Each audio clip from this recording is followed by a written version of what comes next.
namanya saving energy. Itu yang dibutuhkan dunia masa kini. Banyak orang intelek tapi kurang religius, atau sebaliknya terlalu religius tetapi tidak intelek.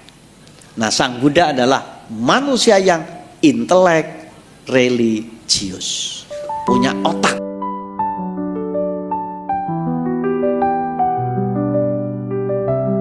Karena hati bukan bahasa Buddhis, bukan bahasa Dhammapada. Karena itu ketika dulu agama Buddha ini berganti dengan agama lain, maka apa-apa yang serba Buddha, serba Hindu itu kalau bisa ditinggalkan sama sekali, diganti sama sekali, meliputi seni, sastra, tradisi, budaya, bahkan diancam kalau ada yang sampai melakukan.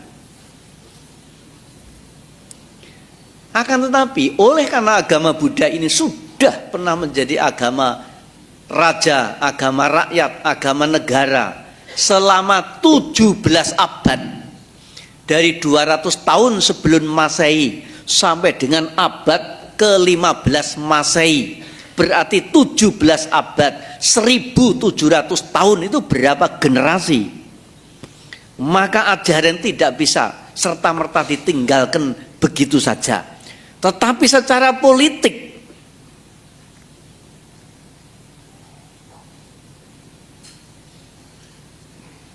tidak menguntungkan. Sehingga seperti pohon. Pohon ini sudah jelas keberadaannya, manfaatnya, rasanya. Tapi tiba-tiba pohon yang rimbun, rindang, daunnya indah, bunganya harum, buahnya manis, pohon itu dipotong. Tapi untung akarnya tidak sampai tercabut, sehingga meskipun batang, cabang, ranting, daunnya sudah dipotong, tetapi akar dari akarnya ini tumbuh lagi tunas-tunas. Hanya bentuknya tidak lagi pohon besar, daunnya berkibar-kibar. Pohon ini tumbuh dalam bentuk skala kecil, namanya jadi bonsai. Tidak berubah rasa, tidak berubah bau harumnya, tapi berubah bentuknya menjadi bonsai. Itulah ajaran Dharma di bumi Nusantara, di Pulau Jawa ini. Ajaran Dharma memang tidak kelihatan bentuknya seperti apa, tapi rasanya masih ada di mana-mana. Karena itulah sampai seni sastra pun juga dicarikan kata gantinya, termasuk bahasa. Karena itu kata jiwa yang artinya lidah itu bahasa Pali, bahasa Dhammapada. Tapi karena itu diketahui ini bahasa Buddha, dan Buddha zaman itu tidak dapat dukungan, maka orang-orang yang ingin mengungkapkan bahasa jiwa, bahasa rasa ini apa, biar tidak dicurigai, ketemulah bahasa baru namanya hati. Hati di sini bukan hati organ, bukan hati limpa organ, tapi hati dimaksud adalah rasa. Hati dimaksud adalah jiwa. Oleh karena rasa dan jiwa itu tempatnya di center, di pusat, maka namanya juga ulu hati. Jadi kalau ada orang mengeluh, aduh aku sakit hati, yang dipegang kan di sini. Padahal hati limpa tempatnya kan bukan di sini. Maka itu Jarang orang mengeluh, aduh aku sakit hati. Jadi hati itu kata ganti atau sinonim. Kata baru yang digunakan untuk kata jiwa atau kata rasa. Begitu pentingnya kata hati ini, dan itu menjadi sumber kekuatan, maka untuk kepentingan tertentu diucapkannya 2 kali. Begitu pentingnya. Makanya kalau kita pergi ke orang tua, minta pamit, mau pergi kemana-mana, mau sekolah, mau apa sajalah kepada orang tua, apa yang diberikan oleh orang tua kepada anak-anaknya itu? 1 kata, begitu pentingnya diulang 2 kali. Ya nak, kalau kamu mau pergi jauh, sing hati-hati. Ya dah?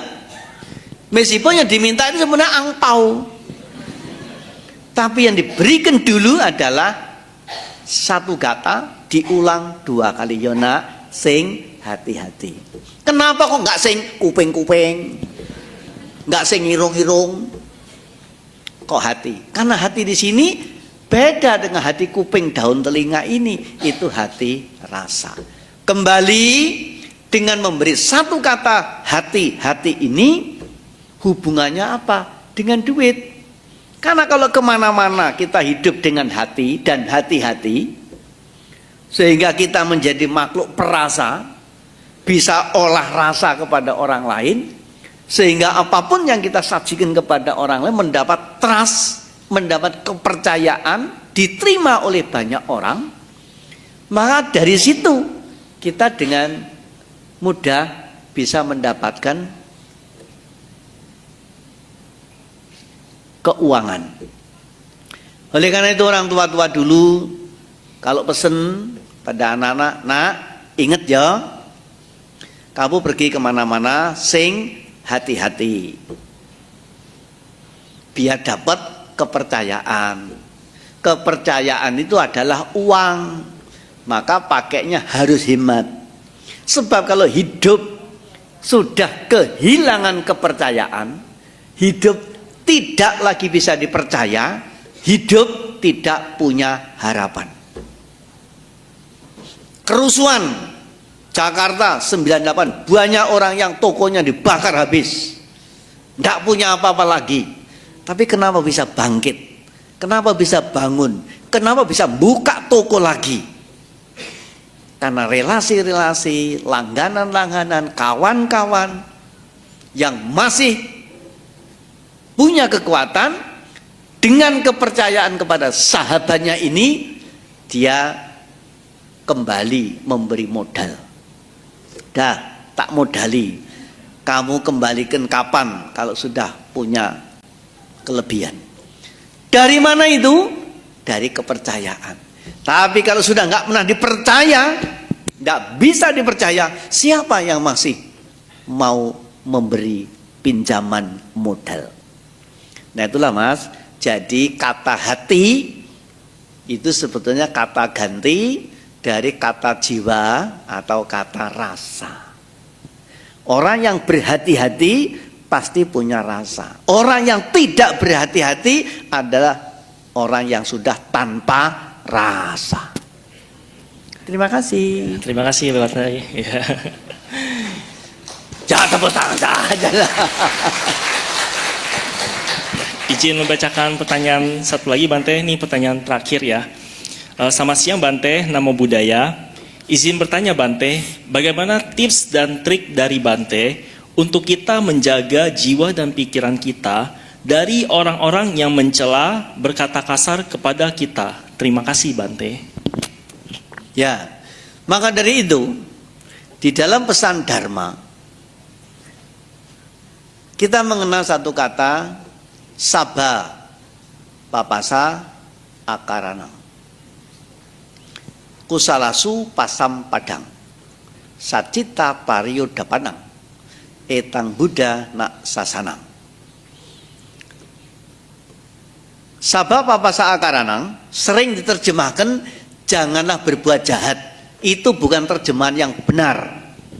Itu pertanyaan yang keliru, bahkan tidak sesuai.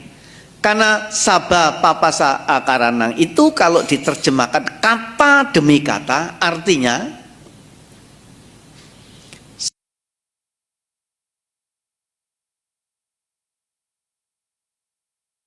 perbuatan yang menjadi sebab sakit.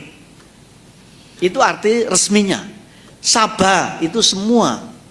Papasa, papa itu sakit. Papa sengsara. Akaranang artinya tidak melakukan. Karana itu bekerja, makanya karania metasuta, itulah yang dikerjakan. Maka kalau akarana menjadi tidak mengerjakan. Jadi artinya tidak mengerjakan semua sebab-sebab sakit. Dan itulah kejahatan. Maka setelah menjadi bahasa agama atau bahasa spiritual, bahasa moral, bahasa komunikasi, diterjemahkannya menjadi tidak melakukan kejahatan. Itu yang benar. Tapi nggak ada yang menerjemahkan begitu. Nah, artinya apa? Kita tidak bisa mencegah orang lain untuk tidak melakukan kejahatan. Karena dia punya otoritas sendiri.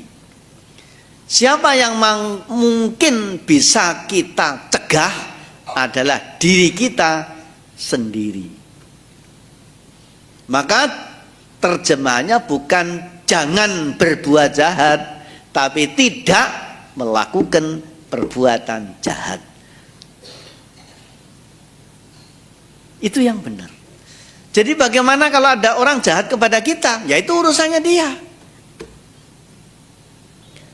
Tapi bikin sakit hati, telinganya jangan dibiarkan terbuka. Makanya telinga ada rambutnya, itu artinya filter. Supaya bisa nyaring suara-suara mana yang patut dimasukkan dan yang tidak perlu dimasukkan. Enggak semua harus dimasukkan, enggak kuat nanti. Kenapa kepala pakai rambut? Rambut ini selain radar juga alat saring supaya nggak semua masuk ke dalam otak, disaring di sini. Kalau semua masuk, otaknya nggak cukup. Nah karena itu, bagaimana kepada orang lain yang berbuat jahat kepada kita? Sedangkan kita tidak bisa mencegah, hei kamu jangan berbuat jahat kepada saya. Itu tidak mudah. Tapi yang mungkin bisa, saya tidak melakukan kejahatan untuk Anda. Itu pasti bisa, karena dirinya sendiri. Jadi, pesan Dharma bukan janganlah berbuat jahat, tapi tidak melakukan perbuatan jahat.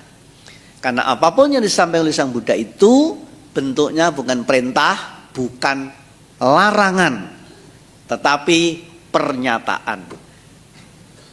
Bedanya kalau perintah larangan sering hanya untuk orang lain. Tapi kalau pernyataan berangkat dari dirinya sendiri. Jangan merokok, itu perintah, itu larangan. Tapi kalau tidak merokok, itu berangkat dari diri sendiri. Di dalam ruangan ini tidak merokok. Jadi semua tidak ada yang merokok. Yang ngomong pun juga tidak merokok. Tapi kalau perintah larangan, sudah harap tahu ya, di ruangan ini jangan merokok. Hanya untuk orang lain. Nah, rokok itu kalau anak-anak belum bisa cari duit sendiri, kadang-kadang tidak sehat. Kalau bapak boleh, karena bapak sudah tua, bisa tuan sendiri. Jadi kalau ada 15% mati karena rokok, Berarti yang tidak merokok itu 85% juga mati. Jadi itu artinya bagaimana kalau ada orang berbuat jahat kepada kita.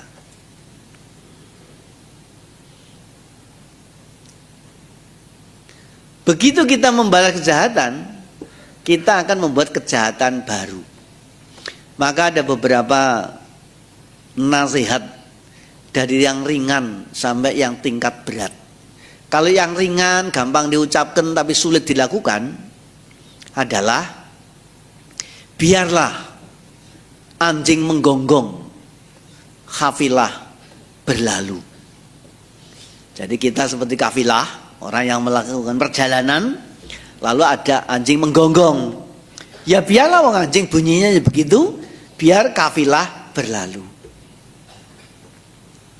Itu nasihat yang ringan-ringan. Bante, saya itu Bante punya suami, punya istri. Aduh Bante, mereka tuh buahnya minta ampun Bante. Ada beberapa nasihat. Kalau dalam rumah itu sering bertengkar, cobalah dikurangi bahasa mulut, pakai bahasa tulis. Di tempat makan, di meja makan, kasih kotak pos. Jadi kalau bapak mau ngeritik ibu, tulis masukkan kotak pos itu.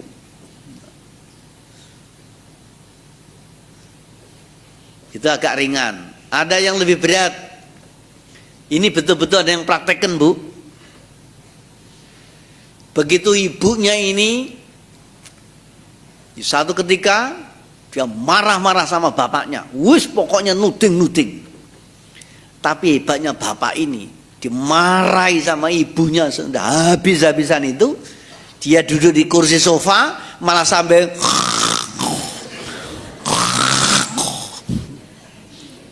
ternyata ibunya yang tadinya marah besar itu begitu dengar dan lihat suaminya malah tidur menggorok, malah jadi ketawa ngekek. Jadi ya kowe kuwi ya, kamu itu ya. Sejak itu malah nggak pernah bertengkar lagi. Dan ini betul-betul terjadi, Pak. Kalau sampean pengen tahu, nama dan alamat ada pada redaksi. Karena tidak akan disebutkan nama seseorang di publikasi. Tapi itu betul-betul terjadi.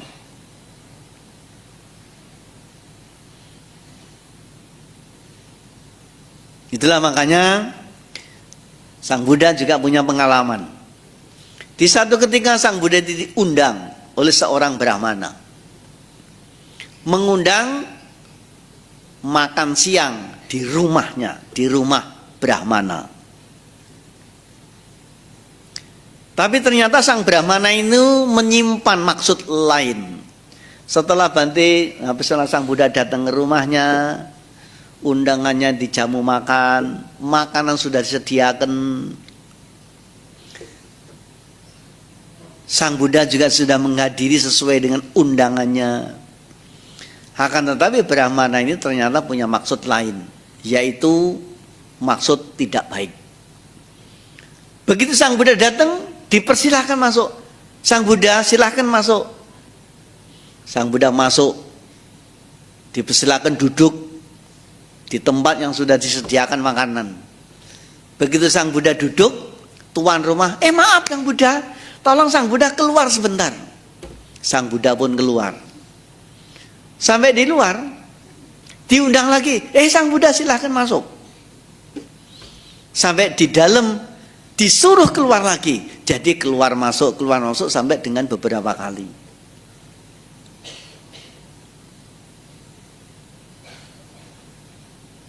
Lalu bagaimana Sang Buddha? Sang Buddha pun juga kesel mungkin. Akhirnya begitu masuk, lalu dipersilahkan keluar lagi, Sang Buddha jawabnya apa? Saudara, saya datang ke sini atas undangan saudara.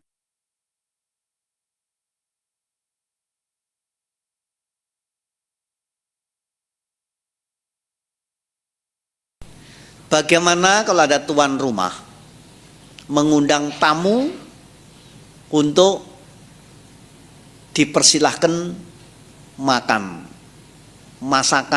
masakannya. Tamu sudah datang,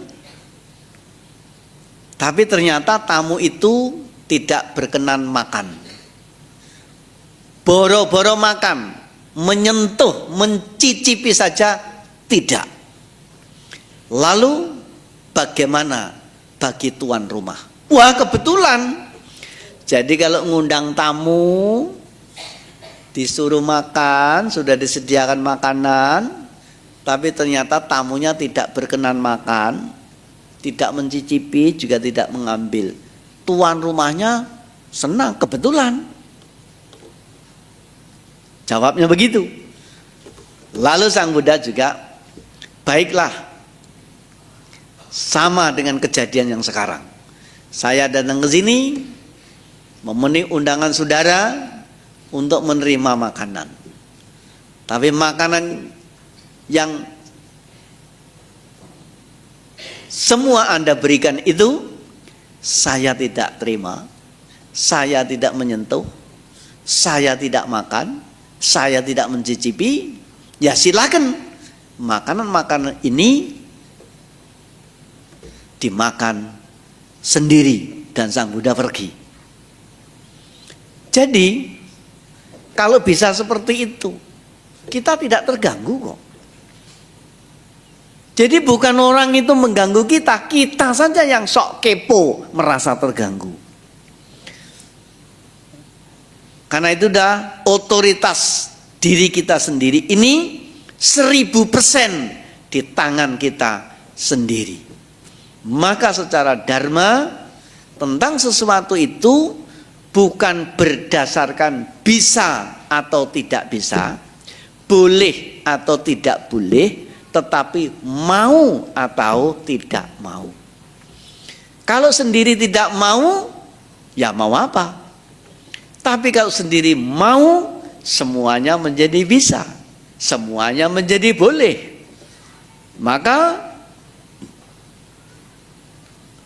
menurut Dharma tentang sesuatu itu bukan boleh nggak boleh, bukan bisa nggak bisa, tetapi mau atau tidak mau. Sebagai kisah penutupnya tentang ini, saya pernah didatangi oleh seorang ibu. Ibu datang dengan suasana yang sangat sedih.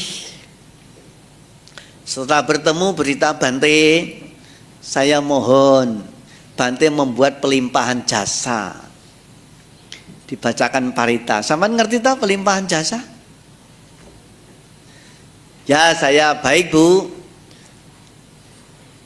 Semua sudah disiapkan. Kemudian saya bertanya, baik Bu, sekarang sudah siap. Ini pelimpahan jasa, ini tuang air, ini apa. Sekarang siapa nama mendiangnya?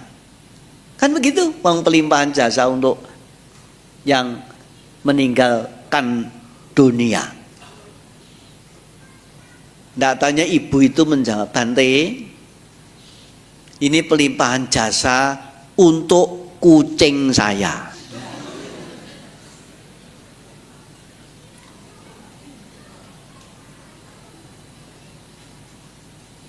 Kucing? Iya Bante. Bagaimana ceritanya? Begini Bante, saya itu di rumah punya kucing. Tapi satu ketika saya itu kesel banget sama kucing ini. Meong, meong, meong, meong, meong, meong, sampai bikin saya kesel. Saking keselnya Bante, kucing saya tangkap, lalu saya banting, plak! Ya bayangkan, kayak tomat dibanting ke lantai sekuat tenaga. Dan kucingnya hanya mati sempurna. Karena dia mungkin juga Buddhis, sering kebaktian minggu di wihara-wihara. Begitu lihat kucingnya mati, dia nyesel. Nyesel, aduh, nyesel. Sampai berhari-hari Dan akhirnya dibawalah ketemu saya waktu itu. Jadi pelimpahan jasa untuk mendiang kucing. Jadi akasata cak bumata diwana mahidika punyang tangan umudit mak cirang rahantu kucing.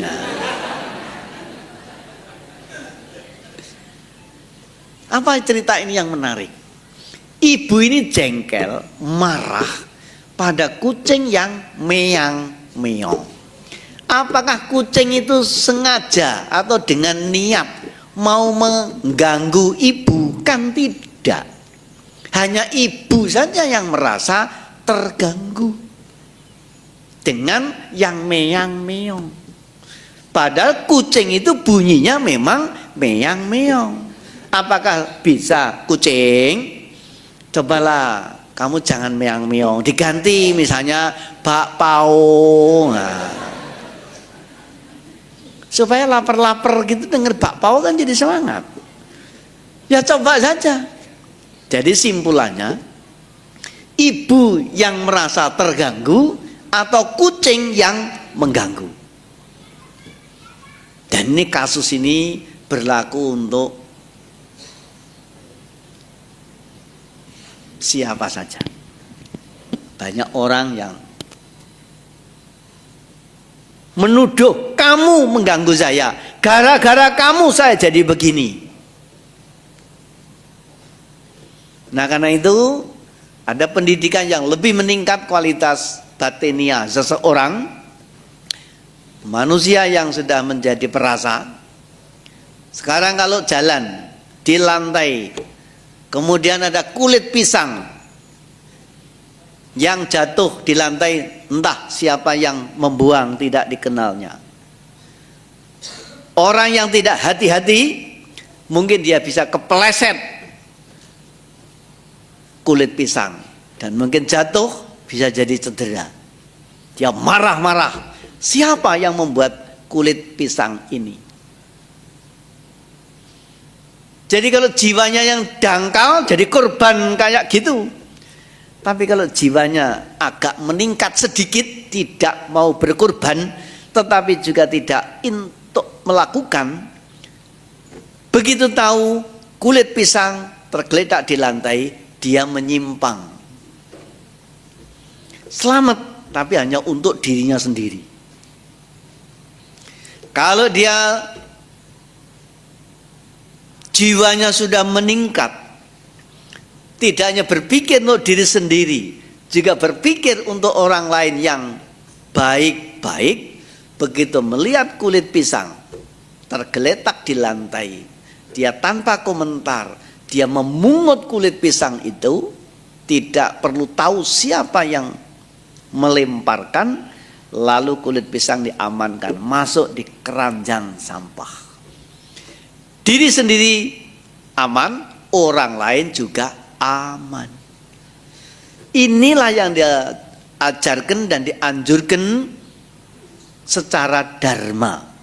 Maka kenapa manusia, Sang Buddha menjadi guru para dewa dan manusia dari ajaran-ajarannya. Banyak yang mendapatkan pelajaran kemuliaan dari Sang Buddha. Dan Sang Buddha adalah orang yang tidak hanya bercerita tanpa rasa. Orang tidak hanya yang berjanji tanpa bukti.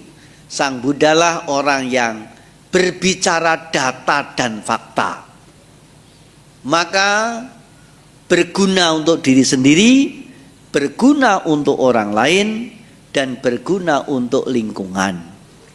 Sang Buddha mengatakan apa yang dilakukan dan melakukan apa yang dikatakan. Ini yang membuat ilmu Buddha, Sang Buddha sekarang dicari oleh banyak orang.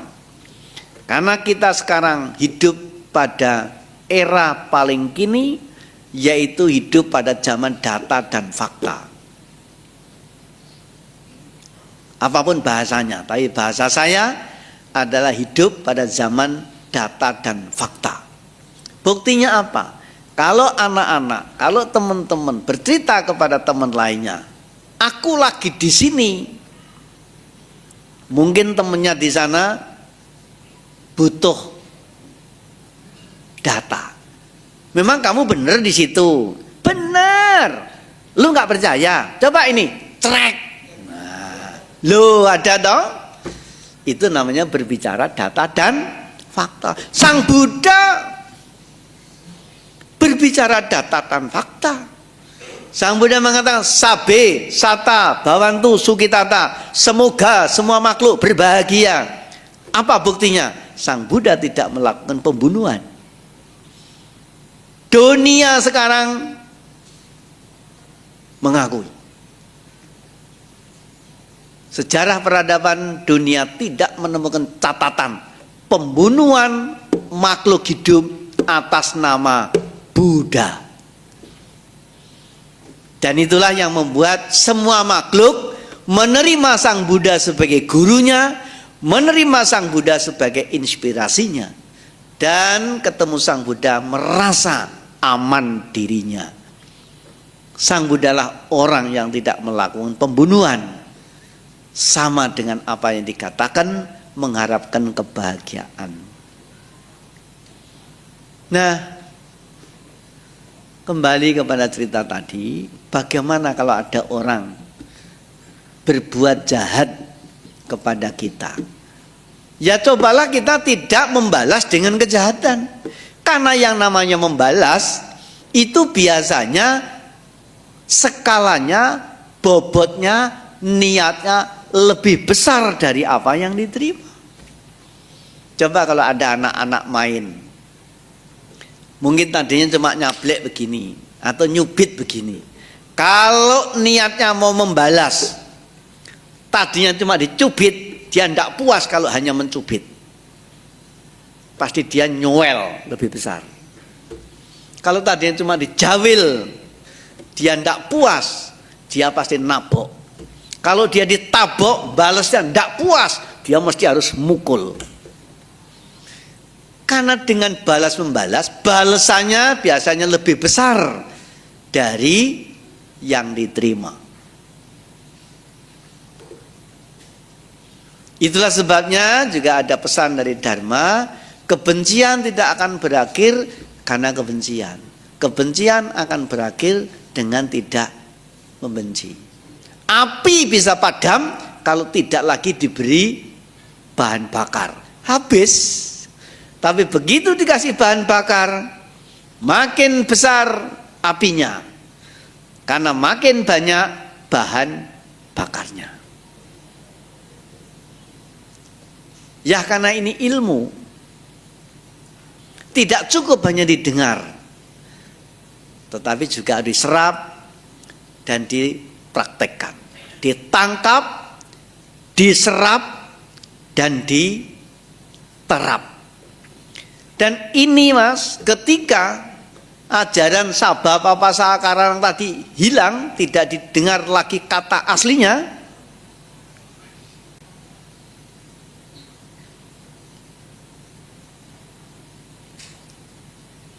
apa kata gantinya orang tua-tua? Mencari kata ganti, suara yang berbeda, tapi maksudnya tetap sama. Ilmu iku kelakone kanthi laku, lekase lawan kas, tegese kas nyantosani. Santya Buddha pangekesing tur angkara. Itu cara orang tua-tua mau mengungkapkan sabab apa saakarana kusala supa sampadang sacita parioda panang etang Buddha nak sasanang. Karena bahasa Pali ini dilarang, maka cari bahasa sendiri, bahasa Jawa kuno. Ilmu iku kelakone kanthi laku. Jadi ilmu itu bisa terasa, bisa terbukti kalau dijalani.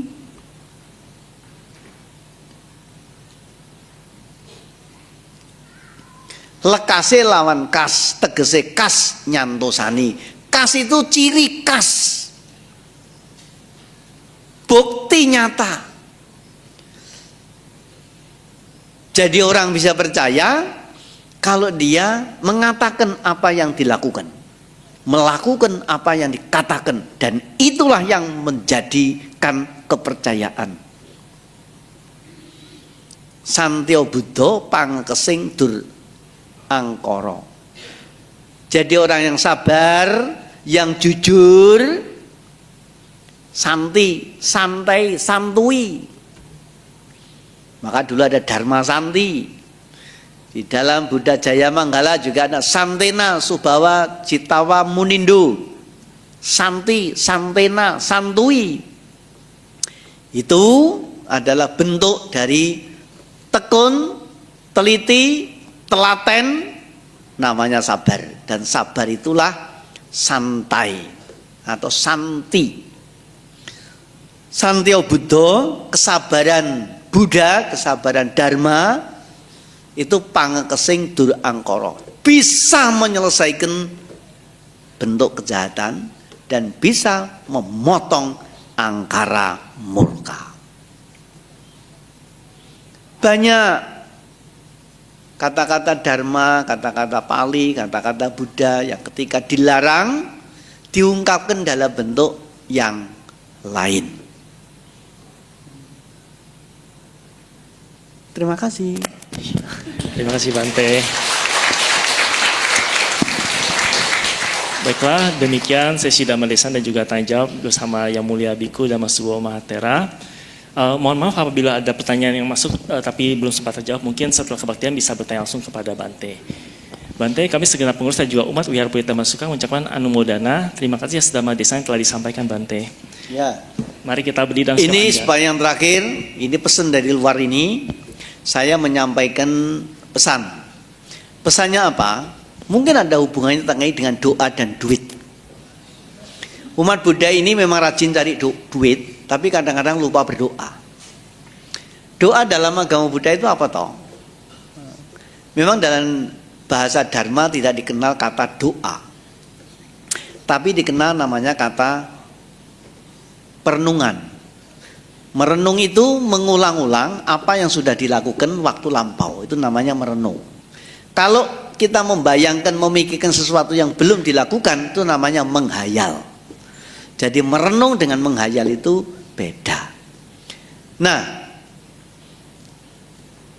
apa perenungan dalam Buddha ini?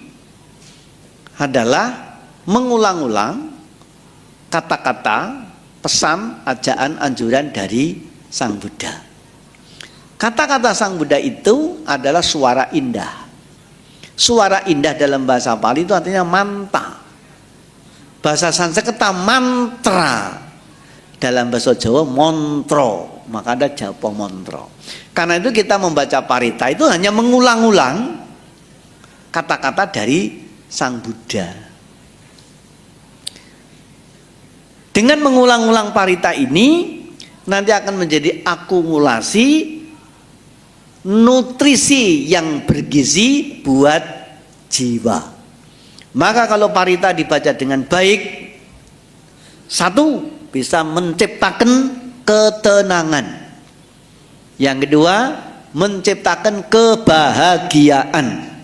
Dan yang ketiga, menciptakan kesehatan. Maka tidak aneh kalau ada orang sakit minta Bante baca parita.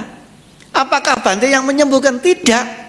Dengan Bante baca paritanya enak, suaranya menyenangkan, menenangkan, menenteramkan, menyehatkan, membahagiakan, dia sembuh, dia waras. Orang yang damai itu imunitasnya naik. Imunitasnya naik, antibodinya naik. Dengan antibodi naik, imunitas naik, orangnya jadi sehat. Nah, kebiasaan baca parita ini memang belum dipahami betul oleh kita semua. Kadang-kadang kita yang diinginkan itu ceramah, khotbah. Padahal kita dikasih ceramah panjang lebar kali tinggi ditambah isi. Yang dibutuhkan apa? Sebetulnya berkah. Nah, berkah itu bisa didapat dari kita mengolah rasa. Karena itulah ada berita yang saya dapat titipan bahwa nanti tanggal 25 sampai dengan 26 Januari 2026 itu akan ada event, ada acara membaca suta berulang-ulang selama 24 jam non-stop. Apa yang dibaca? Manggala Sutta, Ratana Sutta, Karanya Meta Sutta, dibaca berulang-ulang selama 24 jam non-stop. Bante, siapa yang sanggup 24 jam non-stop? Caranya bukan satu orang membaca 24 jam, tapi berganti-ganti per 1 jam. Caranya bagaimana? Nanti ada altar, lalu ada tempat duduk front kanan dan front kiri A dan B. 1A dan 1B ini butuh waktu 1 jam membaca berulang-ulang. Sehingga kalau yang A lagi membaca 1 jam, taruhlah dari jam 10 sampai dengan jam 11, yang sebelah kiri kosong, istirahat, tidak diisi. Nanti jam 11 kurang 5 atau 10 menit, yang B, kelompok B masuk. Begitu pas jam 11, kelompok A berhenti, yang kelompok B berlanjut. Begitu dan seterusnya.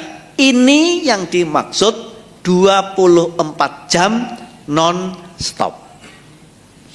Disediakan waktunya 24 jam itu untuk para umat, siapa saja boleh. Nanti akan didaftar jam ini, milih jam berapa, silahkan. Baca 1 kali boleh, 2 kali boleh.